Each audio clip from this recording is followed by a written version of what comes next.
Ya, anak-anak, ini ada slide, ada gambar. Yang paling kiri itu gambar rombongan dari atau kelompok dari pastor, ya. Yang tengah kuning itu adalah gambaran seorang biksu. Yang paling kanan itu siapa anak-anak? Kalian kenal pasti? Ini seorang artis, ya, pasangan suami istri antara Raffi Ahmad dan Nagita. Nah, kenapa ini saya berikan kepada awal kita jumpa untuk ikatan kimia. Nah, sebelum masuk ke ikatan kimia, kamu tahu gambaran. Lah, inilah manusia yang ada di bumi, ada dua kelompok, ya. Kelompok satu itu adalah kelompok yang hidupnya selibat, tidak nikah, tidak saling mengadakan ikatan, ya. Kelompok kedua, mereka saling mengadakan ikatan untuk menjadi satu. Nah, itu. Nah, di dalam bab atau materi ikatan kimia, kalian juga akan mempelajari unsur-unsur yang telah kalian pelajari di SPU itu juga banyak. Ada nanti yang seperti selibat atau sendiri tidak mengadakan ikatan, ada juga yang harus mengadakan ikatan dengan unsur yang lain. Ya, marilah kita lihat apakah ikatan kimia itu yang akan kita pelajari di sini. Nah, bab 4 itu kita masuk ke ikatan kimia, ya. Nanti materinya banyak, ya. Ikatan kimia terdiri dari peranan elektron pada pembentukan ikatan, ada ikatan ion, ada ikatan kovalen, ada polarisasi ikatan kovalen, dan perbandingan sifat senyawa ion dan senyawa kovalen.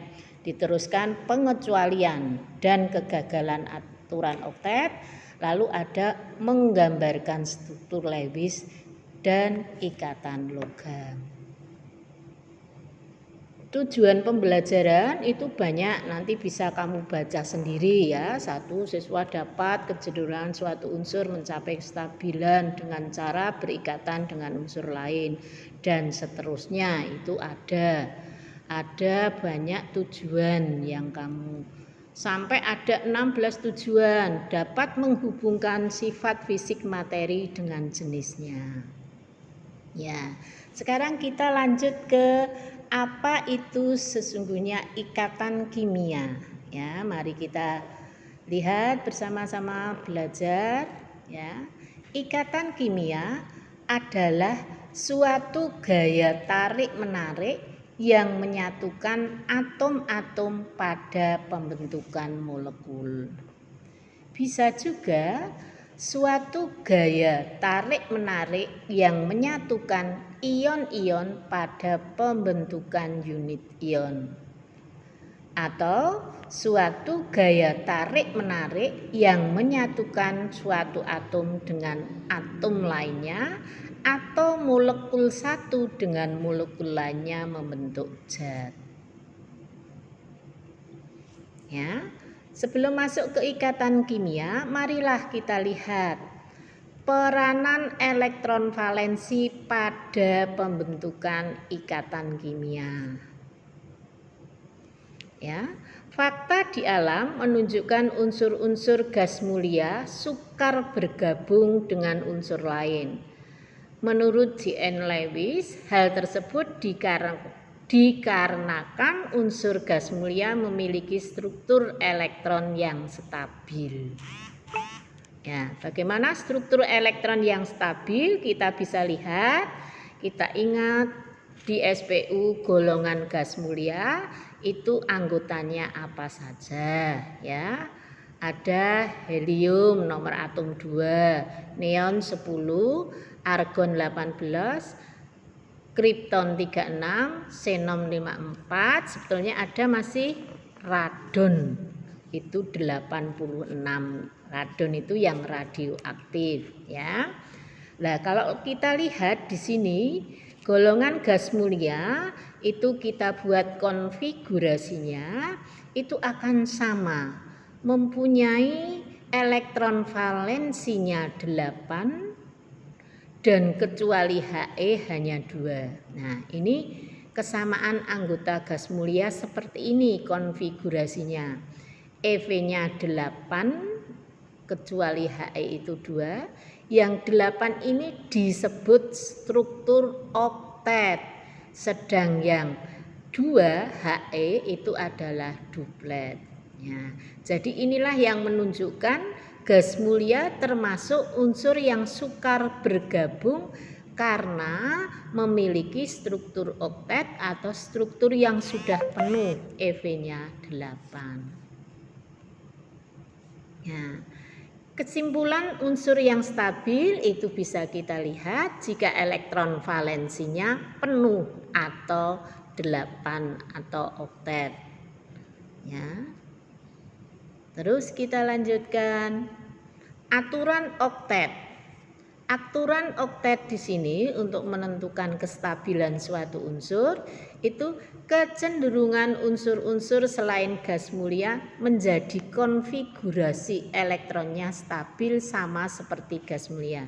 Jadi aturan ini dipakai untuk unsur-unsur yang tidak stabil selain gas mulia agar menyerupai konfigurasi elektron stabil yang dimiliki oleh gas mulia. Contohnya, reaksi natrium dengan klorin membentuk natrium klorida. Perhatikan konfigurasi elektron natrium, neon, klorin, dan argon berikut ini. Ya, neon 10 2.8. Lalu natrium 281 karena nomor atomnya 11. Agar stabil, Na itu melepas 1 elektron supaya menyerupai neon atau Ne. Sedang Cl17 nomor atomnya konfigurasinya 287. Agar stabil, dia menangkap 1 elektron akan menyerupai argon yang 18.